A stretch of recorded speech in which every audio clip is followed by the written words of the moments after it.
What is up? This is season 2, episode 1 of That Damn Stev. I told y'all motherfuckers I'd be back, and here I am. And I'm gonna hit the E40 for you for one time only, just for this episode. Welcome back to That Damn Stev, my nigga. That's the E40 voice. It's a throwback from episode, I believe it was 17.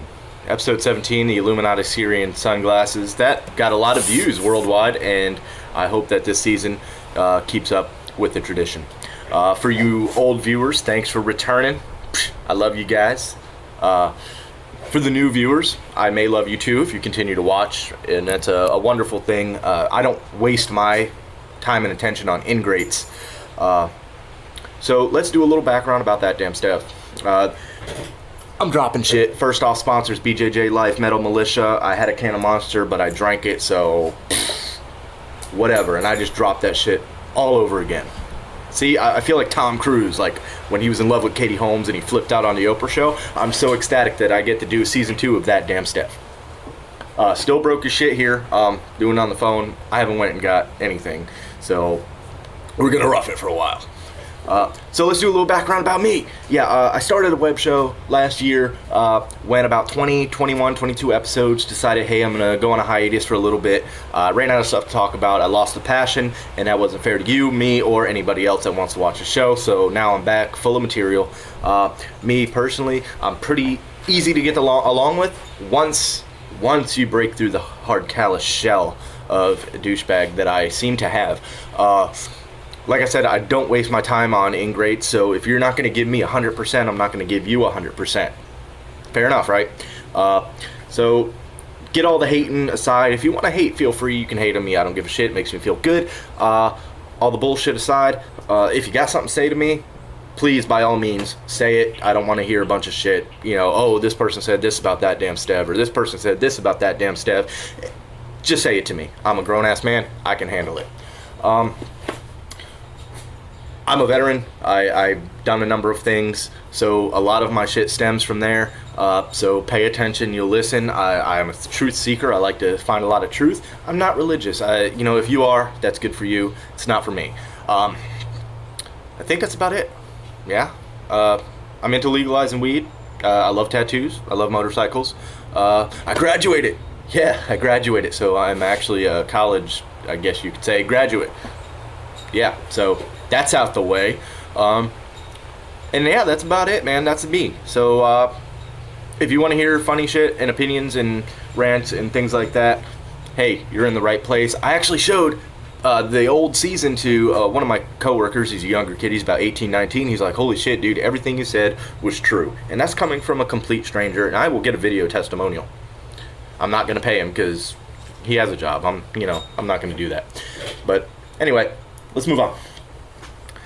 I've been thinking about the 90s a lot today, and the 90s was a wonderful time, full of wonderful people. And I realized I kind of did the comparison of people from the 90s and people from today. And today, think about it, a lot of people, there's a lot of equality. And I'm not saying it's a bad thing. I'm not saying it's a good thing. I'm just saying that's what it is. To an extent, we have equality, and everybody's kind of the same clique. You know, you listen to pretty much the same music. You dress the same. You act the same. You all got your phones, and you're doing this and doing that and doing this. And everybody seems to be a bully. We'll move on to that in a few seconds. But in the 90s, if you weren't there, I can't explain it to you. It was magic. It was probably one of the best decades to be alive and be cognitive of your surroundings because there was so much going on. And we had different cliques. You know, you had your rednecks, and you had your rap kids, and you had your skaters, and you had your potheads, and you had your metalheads. And we all lived in harmony, and we kind of bounced off of each other's vibes. And it was great. It was wonderful. And then somewhere around the 2000s, it started to mix, and now it's all the same, and it kind of sucks, and it's bland, and there's nothing. There's no originality anymore. You know, if somebody said, hey, play the song of your people, you know, I could pull out an array of things. I could pull out Tupac to Biggie to, Nirvana to Foo Fighters, and then on another side, Sublime, Metallica. You know, I could pull out all this stuff and say, this was the 90s and this is what we were, and it was fucking wonderful.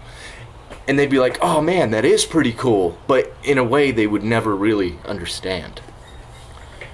Wow, that was pretty passionate. I like that.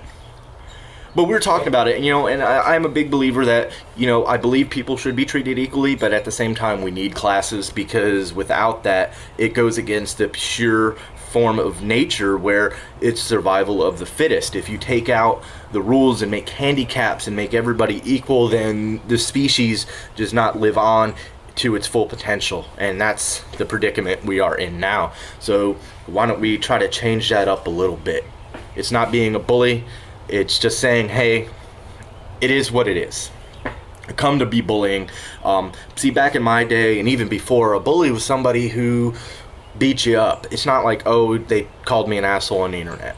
And this thing about being equal, it brings a sense of hypersensitivity to everybody. And we need to stop that. We need to stop being hypersensitive. We need to stop suing people for ridiculous shit, for ridiculous claims of money on dumb stuff.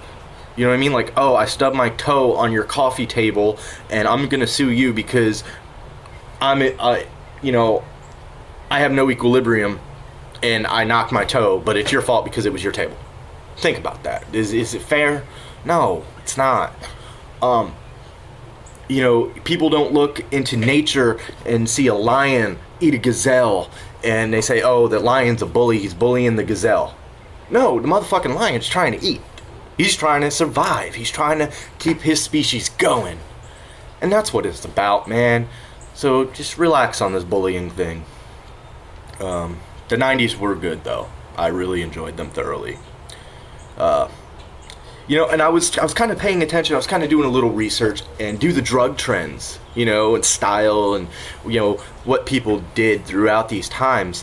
And I noticed nowadays there's a lot more chemical drug use. You got your mollies and your syrup and whatever else these fucking kids are smoking.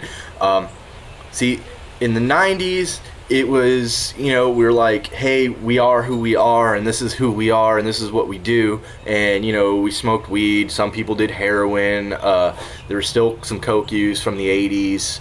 And, then they had crack and shit like that. So we were pretty mixed with that. Now, the 80s was a different story. That was, a lot of pills, but mostly it was like, hey, let's listen to horrible music, dress weird, and do a lot of coke. That was the 1980s if you missed it. The 70s, 60s, they just smoked a lot of weed. That's what they did. I don't know. I was kind of unprepared for this, but I said I got to do this for the people. So, as always, I'm just going to end this short. I mean, this is 8 minutes in already. So, let me just say goodbye. Thank you for viewing Season 2, Episode 1. I love you guys. Continue to watch, share, like it, subscribe it. Hey, let's blow up this season. I'm not going to do it every week because I think that was maybe one of the downfalls. So, I'm going to wait a little bit, let it go. Oh, back to the 90s when I was talking about clicks. Before I say goodbye. Sorry. Brains everywhere. Okay, I get that it's a style now, and you don't want to wear skinny jeans and things like that, and you don't want to be lumped in with everybody else, but what is with the camouflage thing? I don't get this camouflage thing. If somebody could please explain this to me, I would be forever grateful. You don't have to have a camo jacket everywhere you go. Yes, you're a redneck, your country, whatever. You have a shitty truck, and you dip. Hey, that says right there, you're a redneck. You don't have to have camo everything. Are you hunting in Walmart? No, you're not hunting in Walmart. You're buying fucking steak right there. It's not like you're hunting down the fucking cow. It's sitting there pre-packaged, pre-cut, ready to cook. Let's do this. You don't need to wear a camo jacket. You don't need to make the inside of your car camouflaged. What the fuck? Are you trying to hide from people? Just stay inside then. Stop with the camouflage. Just saying, stop with the fucking camouflage. Okay, so now that I got that out the way, I'm going to go back to say thank you for watching. Spread it on. If you don't like it, don't watch it. Love, peace, hair grease. I'm out. Stay calm and do jujitsu.